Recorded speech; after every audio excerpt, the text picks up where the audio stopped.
මාලිගාවට පැමිණි රජතුමා හැඳ සිටි වස්ත්‍ර පිටින්ම යහනේ වැතිරුණා. නොසන්සුන් සිතිවිලි වලින් රජුගේ සිත හොඳටම වල්මත් වුණා. කරන්නේ මොනවද කියා අවබෝධයක් නැහැ ඔහු හටම.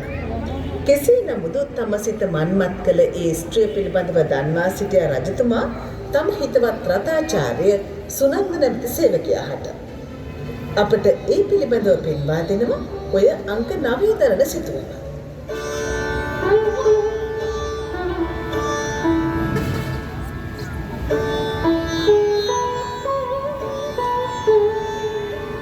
සුනන්ද මගේ හිතවත් සේවකය නුඹ වහාම මගේ සිත මෝහයට පත් කළ ඒ රූප රාජිනිය ගැන සොයා බැලිය යුතුය.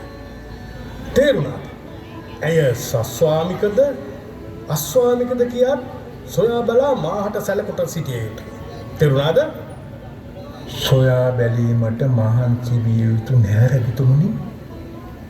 ඒ සස්වාමික ස්ත්‍රිය මොනවා?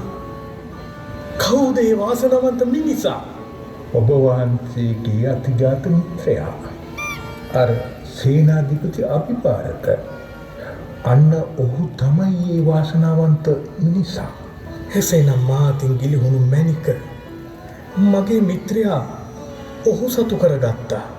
හේසේ සිදුවූයේ අර පුරෝහිත බමුණන්ගේ වරදින් රජතුමනි.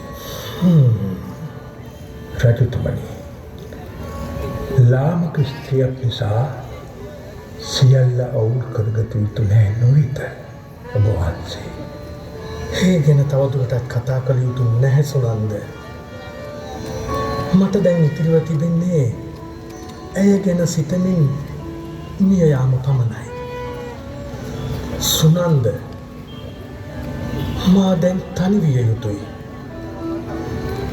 ඔබ මෙතනින් පිටව යන්න. කිසිවකු හටත් මාගේ යහන් ගැබේ දොරටු විවර කරවන්නට ඉඩ දෙන්න එපා. ඔබ යන්න දැන්.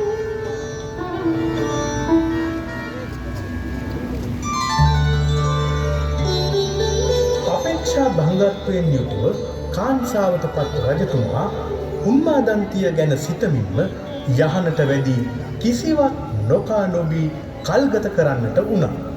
සිදු වී ඇති අභාග්‍ය සම්පන්න සිදුවීම අවබෝධ කොටගත් අභිපාරක සෙනවිතුමා වහාම ගොස් අංක 10 දරන සිතුවම විස්තර කරවා දෙන ලෙසට ඒ ගැන උන්මාදන්තියගෙන් විමසා සිටියා.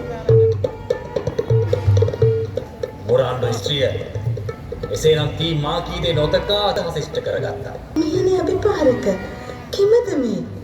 කුමක්ද මං කළ වරද? කිසිවක් නොදන්නාසේ හැසිරිය යුතු නැහැ උම්මාදන්ති. මන්ද නුඹ මා කී දේ ගානකටවත් නොගෙන කටයුතු කළේ. රුව රජතුමාට ප්‍රදර්ශනය කළා. ඉතින් කවුරුද දන්නේ සිවි රජතුමා බව? කෙස් රැවුල් වවාගත්ත කවුදෝ කෙනෙකු අපේ මැදුර ඉදිරිපිට අසනවතාගෙන සිටියා. ඉතින් කවුරු නමුත් ප්‍රභූවරයෙකු යයි සිතා මා මල් මිටක් ඉසුවා ඔහුගේ හිස මතට. ඔහු හිස ඔසවා මා දෙස බැලුවා. එපමණයි සිදුවුනේ හිමියනි. නුඹ කියන්නේ එපමණක් කියලාද සිදුවුනේ? ඔව්. අන්න නුඹේ රූපෙට මෝහණය වෙලා අපේ රජතුමා ගිලන් සායනේ. උට කුමක් සිදුවුවොත් උත්තර බඳින්න සූදානම් වෙලා හිටු.